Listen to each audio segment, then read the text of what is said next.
Shalom semuanya. Pada tanggal 4 September 2023, kita merayakan hari ulang tahun GBI Jalan Jenderal Gatot Subroto yang ke-35. Haleluya! Sekitar 38 tahun yang lalu, seorang hamba Tuhan dari Belanda, yaitu Pendeta Schenk, dan misionaris Indonesia, Pendeta Damaris, bernubuat bahwa saya akan dipakai Tuhan untuk menjadi alatnya untuk merestorasi Pondok Daud. Sekarang gereja yang saya pimpin, DNA-nya adalah restorasi Pondok Daud. Kisah Para Rasul 15 ayat 16 dan 17 berkata, "Kemudian aku akan kembali dan membangunkan kembali Pondok Daud yang telah roboh, dan reruntuhannya akan kubangun kembali dan akan kuteguhkan, supaya semua orang lain mencari Tuhan, dan segala bangsa yang tidak mengenal Allah yang kusebut milikku.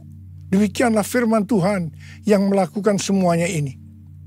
Di sini Tuhan berkata bahwa Dia akan kembali dan akan merestorasi Pondok Daud, supaya terjadi kebangunan rohani dan penuaian jiwa besar-besaran.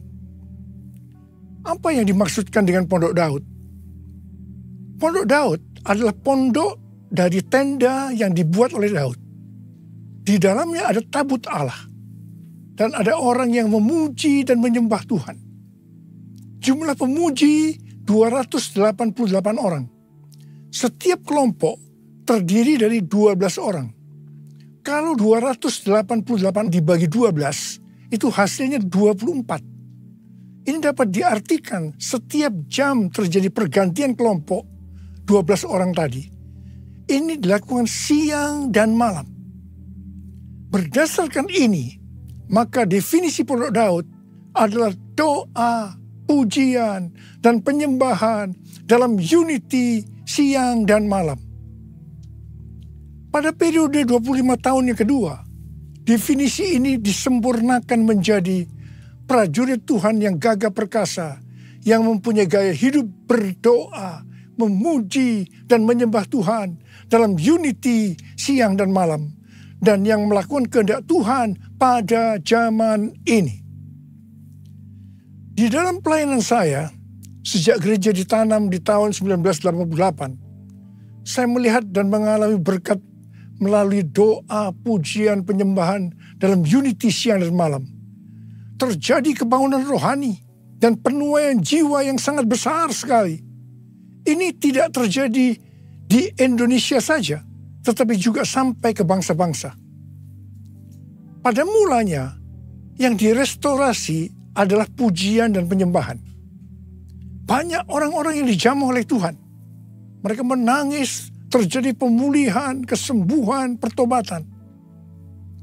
Ketika Tuhan menambahkan dengan doa, Tuhan berbicara melalui Yesaya 56 ayat 7. "Rumahku akan disebut dengan rumah doa bagi segala bangsa." Dan di ayat yang ke-8, Tuhan akan menambahkan lagi orang-orang yang dihimpunnya. Tuhan memberikan pengertian kepada saya pada waktu itu. Kalau kita berdoa lebih banyak lagi, maka revival, penuaian jiwa akan terjadi lebih besar lagi. Setelah melakukan ini, yaitu doa, pujian, dan penyembahan, maka kami menanam gereja lebih banyak lagi. Kami mempunyai pengalaman bahwa dalam waktu 1,5 tahun, ada 200 gereja baru yang ditanam.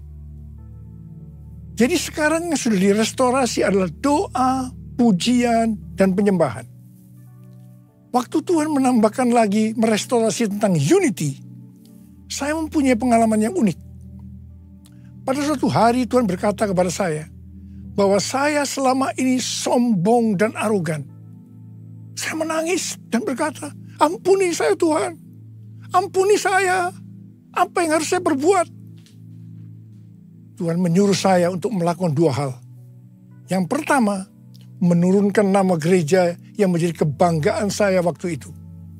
Yang kedua, minta maaf pada gereja-gereja lain dan hamba-hamba Tuhan dari gereja lain. Waktu itu saya sudah dipercayakan Tuhan menggembalakan sekitar 500 gereja. Mungkin selama ini saya begitu bangga, sombong, dan banyak menyakiti gereja-gereja lain. Perintah Tuhan saya lakukan dengan segenap hati. Apa yang terjadi setelah itu? Roh rekonsiliasi turun di antara gereja-gereja Tuhan. Kami saling mengampuni dan terjadi unity di antara gereja-gereja. Tiba-tiba setelah itu roh doa turun melanda Indonesia. Di tengah-tengah itu tiba-tiba Tuhan berbicara bahwa Indonesia akan mengalami transformasi. Kami bersuka cita. Tiba-tiba di tengah-tengah kita berdoa, goncangan-goncangan terjadi.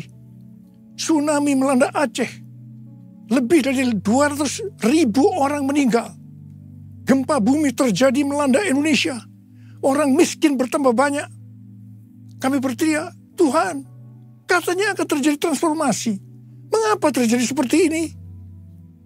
Tuhan tidak menjawab. Tetapi yang jelas, terjadi banyak pertobatan. Di tengah-tengah kondisi seperti itu, saya diperintahkan oleh Tuhan untuk mengadakan Healing Movement Crusade, atau yang disingkat dengan HMC. HMC ini dimulai tahun 2006 dan berakhir tahun 2019.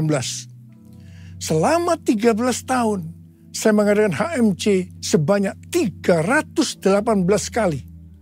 Kebanyakan di lapangan terbuka. HMC yang dilakukan ini sesuai dengan yang dikatakan oleh Chuck Pierce yang bernubuat untuk saya pada waktu itu. Yaitu caranya lain. Caranya berbeda. Jadi setiap kali HMC, kami banyak berdoa, memuji, dan menyembah Tuhan dalam unity. Saya diperkenankan oleh Tuhan untuk melihat dan mengalami apa yang dilakukan oleh Tuhan Yesus 2000 tahun yang lalu. Orang buta melihat, orang lumpuh berjalan, orang tuli mendengar, dan kepada orang-orang miskin diberitakan kabar baik. Melalui HMC banyak jiwa-jiwa yang bertobat.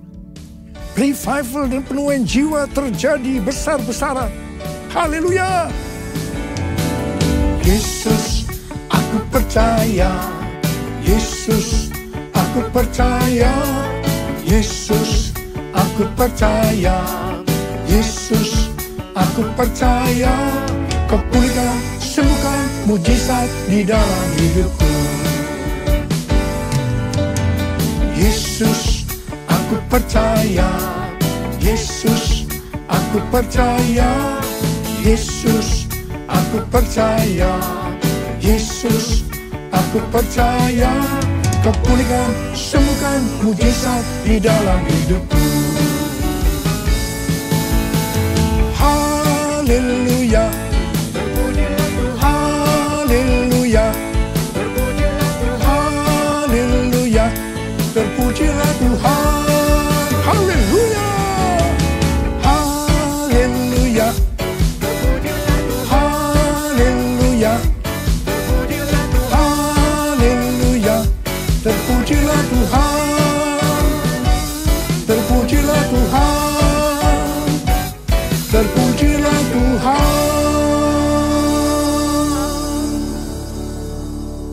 Setelah Tuhan merestorasi Pondok Daud, yaitu doa, pujian, dan penyembahan dalam unity siang dan malam. Banyak menara-menara doa yang didirikan. Ternyata restorasi Pondok Daud adalah untuk mempersiapkan Pentakosta yang ketiga. Awal tahun 2009, Tuhan berbicara sesuatu yang sangat serius kepada saya. Aku datang segera. Saya bertanya, Tuhan, apa yang akan Tuhan kerjakan? Dan apa yang harus kami lakukan? Pertengahan tahun 2009, Tuhan baru menjawab, aku akan mencurahkan rohku. Aku akan mencurahkan rohku, kata Tuhan. Akan terjadi seperti Yoel 2 ayat 28 sampai dengan 32. Akan ada 3 tanda waktu Roh Kudus dicurahkan. Tanda pertama, anak-anak, pemuda, orang tua akan dipakai Tuhan secara luar biasa. Haleluya. Tanda kedua, mujizat akan terjadi luar biasa. Dan tanda yang ketiga, goncangan-goncangan juga akan terjadi luar biasa. Melalui 3 tanda ini, maka ayat 32 akan digenapi. Yaitu akan banyak orang yang berseru kepada nama Tuhan. Dan mereka yang berseru kepada nama Tuhan akan diselamatkan. Akan terjadi revival dan penuaian jiwa besar-besaran. Sejak tahun 2009, setelah Tuhan berbicara tentang goncangan, dalam khotbah saya selama hampir 10 tahun, mungkin 90%-nya saya selalu mengingatkan tentang goncangan ini. Siapa mengira bahwa goncangan ini adalah pandemi COVID-19? Tahun 2009 juga merupakan 100 tahun nubuatan dari William Seymour, yaitu pada tahun 1909, yang mengatakan bahwa 100 tahun ke depan akan ada pencurahan Roh Kudus yang melebihi dari Azusa Street dan akan terjadi di banyak tempat. Gerakan ini bahkan tidak akan berhenti sampai Tuhan Yesus datang kedua kalinya. Di tahun 2009 itu juga, saya bertemu dengan Billy Wilson yang mengajak saya menjadi pembicara pada Empower 21 di Oral Roberts University, Tulsa, tahun 2010. Saya bertanya, apa itu Empower 21? Pengertian yang saya tangkap pada waktu itu adalah tentang next gen. Dan apa yang akan Roh Kudus kerjakan 100 tahun ke depan. Pada tahun 2006 ada peringatan Azusa Street Revival yang ke 100 tahun. Di sini berbicara tentang apa yang Roh Kudus sudah kerjakan selama 100 tahun. Saudara, ini pas dengan apa yang saya dapatkan dari Tuhan tentang pencurahan Roh Kudus. Sehingga saya ikut dalam kegerakan ini, yaitu Empower 21 sampai hari ini. Selesai Empower 21 di Tulsa tahun 2010, Billy Wilson datang kepada saya dan berkata, Tuhan berbicara bahwa konferensi Empower 21 yang kedua di luar Amerika itu di Indonesia. Saya langsung menjawab, oke. Empower 21 di Indonesia diadakan di SICC pada tahun 2011. Tahun 2013, konferensi Empower 21 diadakan lagi di SICC Indonesia. Pada saat itu, Tuhan berbicara bahwa Roh Kudus yang akan dicurahkan itu adalah Pentakosta yang ketiga. Pentakosta pertama terjadi di Kamar Loteng, Yerusalem, 2000 tahun yang lalu. Pentakosta kedua terjadi di Azusa Street pada tahun 1906. Istilah Pentakosta kedua ini bukan saya yang mendapatkan, tetapi oleh yang pertama, Frank Bartleman, yang menyebutkan bahwa Azusa Street Revival merupakan Pentakosta kedua yang adalah duplikasi Pentakosta pertama yang dicatat dalam Kisah Para Rasul pasal 2.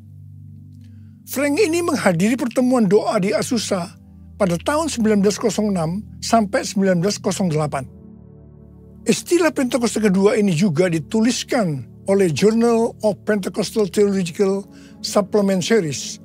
Di situ disebutkan, Jalan Azusa digambarkan sebagai lokasi paling berpengaruh untuk Pentakosta kedua atau hujan akhir, pencurahan baptisan Roh Kudus. Yang ketiga, Australian Record, volume 39 nomor 19 tertanggal 13 Mei 1935 memuat sebuah artikel yang judulnya The Second Pentecost Will Be Even Greater Than the First. Dan yang keempat, David Wesley Mylan pada tahun 1910 menyatakan dalam buku The Latter Rain Covenant bahwa Pentakosta yang pertama memulai gereja, tubuh Kristus, dan Pentakosta yang kedua menyatukan dan menyempurnakan gereja untuk kedatangan Tuhan. Tahun 2015 di Empower 21 di Yerusalem, saya juga berbicara tentang Pentakosta ketiga ini. Tahun 2018 kembali konferensi Empower 21 diadakan di SICC Indonesia. Dihadiri sekitar 50 bangsa. Kita yang hadir sepakat bahwa pencurahan Roh Kudus yang terjadi waktu itu tidak sama dengan yang sudah-sudah. Dan kita sepakat bahwa pencurahan Roh Kudus Pentakosta ketiga sedang terjadi. Haleluya! Cindy Jacob bernubuat untuk saya bahwa saya adalah messenger of the third Pentecost. Kalau dulu pada waktu Pentakosta kedua, gerakan dari barat ke timur, tetapi Pentakosta ketiga ini dari timur ke barat dan akan kembali ke Yerusalem. Pengertian yang Tuhan berikan tentang barat itu adalah Amerika Serikat. Jadi Pentakosta ketiga ini akan bergerak ke Amerika dan dari Amerika akan menyebar ke seluruh dunia dan akhirnya kembali ke Yerusalem. Di Oral Roberts University, dalam lobi asrama Nico Nyoto Radio Hall, di situ dituliskan tentang sejarah Pentakosta ketiga. Di Pentecostal Theological Seminary, PTS, Church of God, ada Third Pentecost Channel di Spirit Network. Pada tanggal 14 dan 15 April 2023 yang lalu, diresmikan atau didedikasikan Third Pentecost Azusa Street Prayer Tower. Letaknya di pusat kota Los Angeles, California. Lokasinya sekitar 120 kaki, yaitu 36,5 meter dari Azusa Street Revival 1906. Menara doa Azusa ini sebagai tempat untuk berdoa bagi kebangunan rohani global Pentakosta ketiga dan juga tempat pelatihan dan pelayanan. Di sini akan ada doa, pujian, penyembahan dalam unity siang dan malam. Kemuliaan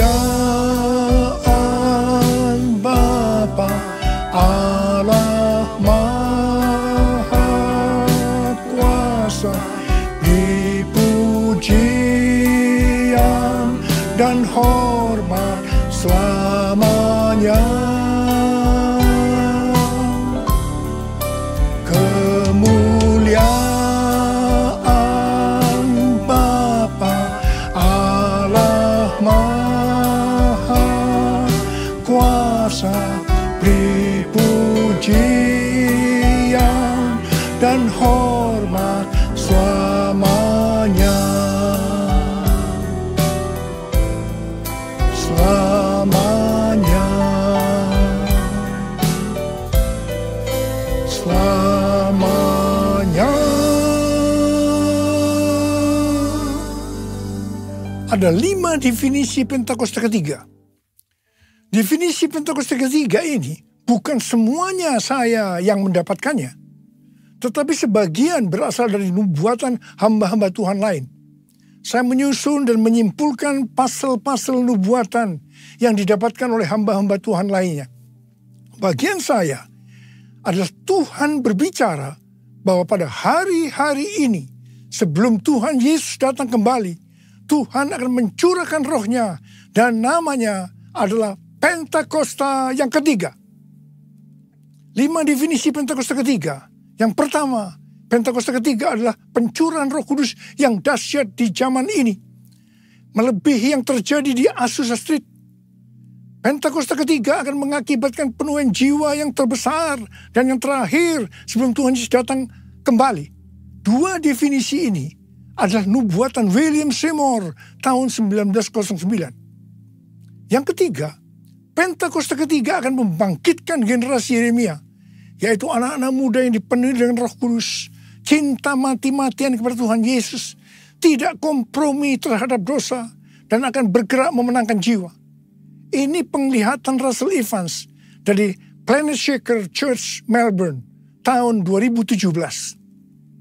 Yang keempat, Pentakosta ketiga lahir di Indonesia dan akan bergerak ke bangsa-bangsa. Gerakan ini dari timur ke barat dan akan kembali ke Yerusalem. Ini nubuatan dari Cindy Jacobs pada konferensi Empower 21 di SICC tahun 2018. Yang kelima, Pentakosta ketiga akan memberikan kuasa untuk menyelesaikan amanat agung. Dan setelah itu Tuhan Yesus datang kembali. Ini adalah pernyataan dari Tim Hill sebagai Ketua Umum Church of God.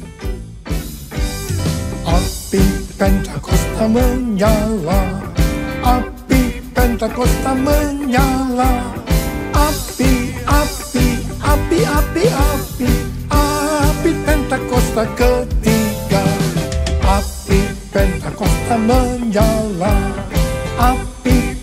Pentakosta menyala. Api, api, api, api, api, api Pentakosta ketiga. Api Pentakosta ketiga. Api Pentakosta ketiga. Sejak tahun 2013, Empower 21 mempunyai visi bahwa setiap orang akan mengalami perjumpaan secara otentik dengan Tuhan Yesus melalui kuasa dan hadirat Roh Kudus pada Pentakosta 2033. Rick Warren memberikan pengertian bahwa tahun 2033 adalah goal untuk penyelesaian amanat agung. Demikian juga dengan Nicky Gamble. Pada tanggal 21 sampai dengan 24 Juni 2023, ada acara Empower 21 di Amsterdam yang temanya adalah Everyone.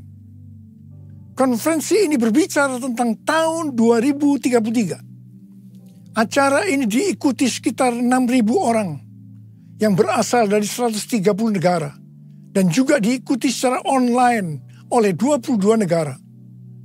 Saya berbicara 2 kali. Yang pertama di workshop dan yang kedua di acara penutupan di Olympic Stadium.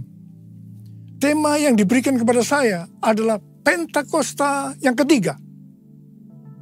Saya mengajak kita semua untuk memperhatikan dekade ini sampai dengan tahun 2033. Tahun 2033 adalah peringatan penginjilan atau amanat agung yang ke-2000 tahun.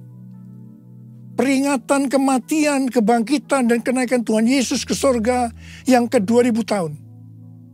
Dan juga peringatan pencurahan Roh Kudus yang berarti ini peringatan ulang tahun gereja yang ke-2000 tahun. Saya tidak mengatakan bahwa tahun 2033 Tuhan Yesus pasti datang. Sebab ini tidak alkitabiah. Tetapi yang saya katakan bahwa tahun 2033 Tuhan Yesus bisa datang. Ini alkitabiah.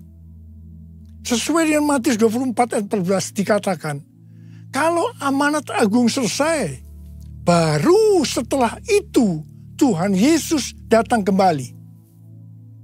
Misalnya di tahun 2033 amanat agung itu selesai, baru setelah itu tiba kesudahannya. Tuhan Yesus datang, bisa 1 hari, bisa 1 minggu, bisa 1 bulan, bisa 1 tahun. Tetapi yang jelas Tuhan Yesus segera datang. Saya mau berdoa buat saudara. Bila kita semua dipakai oleh Tuhan untuk menyelesaikan amanat agung Tuhan Yesus. Yang mau katakan amin. Angkat tangan saudara. Katakan bersama saya, layaklah segala bangsa sujud kepadamu, sebab Kau Allah yang kudus, layak disembah. Layaklah segala bangsa sujud kepadamu, sebab Kau Allah yang kudus, layak disembah. Curahkanlah kuasa-Mu Tuhan, mujizat terjadi di tempat ini. Curahkanlah kuasa-Mu Tuhan, mujizat terjadi sekarang ini. Mujizat terjadi sekarang ini. Mujizat terjadi sekarang ini. Syarala bakanda mata karabara. Uriana mara mara mara mara mara mara mara mara mara. Curahkan pengurapan-Mu buat kami semua Tuhan. Curahkan pengurapan-Mu ya Tuhan. Terima pengurapan Tuhan. Terima pengurapan Tuhan. Terima. Terima kasih Tuhan. Terima kasih Tuhan. Terima kasih dalam nama Yesus. Dalam nama Yesus. Amin. Mari saudara-saudara, kita akan masuk dalam perjamuan kudus. Kita akan mengingat ayat ini. Sebab setiap kali kamu makan roti ini dan minum cawan ini, kamu memberitakan kematian Tuhan sampai Ia datang. Perjamuan kudus adalah perjamuan Tuhan Yesus sendiri. Setiap kali kita masuk dalam perjamuan kudus, Tuhan Yesus selalu berkata, biarlah ini menjadi peringatan akan daku. Karena itu mari arahkan hati kita kepada kebaikan Tuhan. Kita akan mengingat kebaikan Tuhan. Supaya kita lebih mengasihi Tuhan Yesus. Kita lebih mengasihi satu dengan yang lain. Mari tundukkan kepala. Bapa, siapakah kami sebelum kami mengenal Engkau? Kami semua orang berdosa. Upah dosa adalah maut, mati. Tapi Engkau yang tidak berdosa telah dijadikan dosa oleh karena kami. Engkau harus turun dari sorga mulia, mati ganti kami dengan penderitaan yang luar biasa. Sungguh betapa baiknya Engkau Tuhan. Engkau jadikan kami sebagai anak-anak-Mu. Engkau berkati, Engkau tuntun, Engkau bela, Engkau lindungi, Engkau sembuhkan kami. Itu Engkau ya Abah. Itu Engkau. Tuhan akan memberkati kita melalui perjamuan kudus. Tapi Tuhan mau kita makan dan minum dengan cara yang benar. Karena itu sekarang masing-masing berdoa.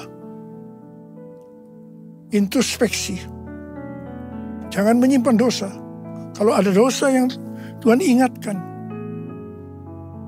minta ampun. Langsung minta ampun pada Tuhan. Langsung minta ampun. Ya Tuhan, ampuni. Ampuni kami Tuhan. Ampuni kami. Ampuni kami. Ya Tuhan. Ampuni. Layakkan kami untuk masuk dalam perjamuan kudus. Terima kasih Abah. Terima kasih. Kami akan masuk dalam perjamuan kudus dengan hati yang penuh ucapan syukur. Dalam nama Yesus kami berdoa. Amin. Sekarang mari angkat roti di tangan kanan kita tinggi-tinggi. Sebab apa yang telah kuteruskan kepadamu telah aku terima dari Tuhan.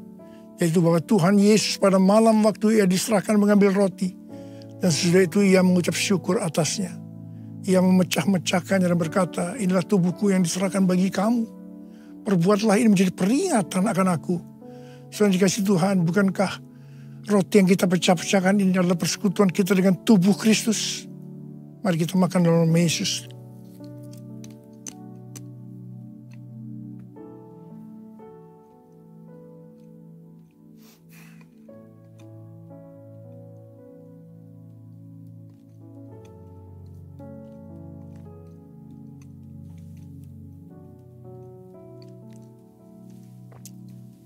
Angkat cawan kita di tangan kanan saudara tinggi-tinggi.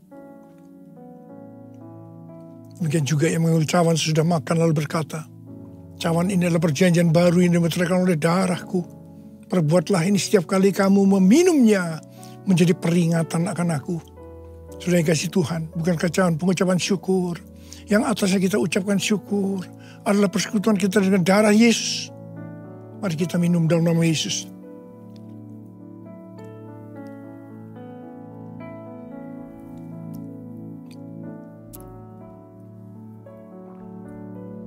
Ucapan syukur dan terima kasih dengan suara. Tuhan, terima kasih ya Tuhan. Terima kasih ya Tuhan. Terima kasih ya Abah. Terima kasih. Angkat tangan saudara. Bapa, Kau sudah menyembuhkan yang sakit. Kau membebaskan yang terikat. Kau menghibur yang susah. Kau menguatkan yang lemah. Engkau memberikan pengharapan-pengharapan yang baru bagi yang datang dengan putus pengharapan. Terima kesembuhan, terima pemulihan. Terima. Terima kasih Yesusku. Terima kasih Yesusku. Puji syukur hanya bagi Tuhanku. Terima kasih Yesusku. Terima kasih Yesusku, puji syukur hanya bagi Tuhanku. Terima kasih Tuhan. Terima kasih Yesusku, terima kasih Yesusku, puji syukur hanya bagi Tuhanku. Terima kasih Yesusku, terima kasih Yesusku, puji syukur hanya bagi Tuhanku. Puji syukur hanya bagi Tuhanku. Puji syukur hanya bagi Tuhanku.